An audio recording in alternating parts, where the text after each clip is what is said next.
আসসালামু আলাইকুম। আমি রাজু আহমেদ আবারও একটি নতুন ব্লগে আপনাদেরকে স্বাগতম জানাচ্ছি। আশা করি আপনারা সবাই ভালো আছেন।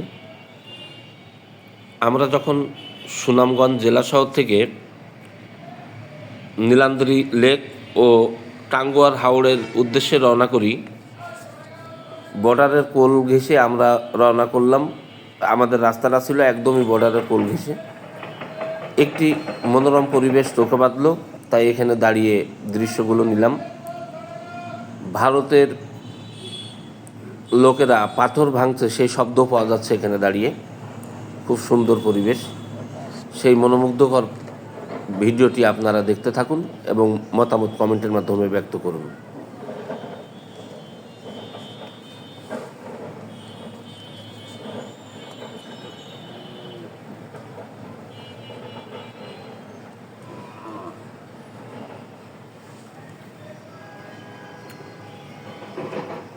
তো দেখা যাচ্ছে বাংলার ভিলেন।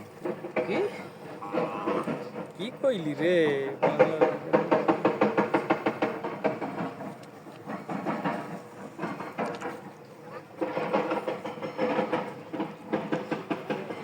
দেখা নখ দিয়ে দেখা। ওটা ভারত কোন জায়গা গো? এই তো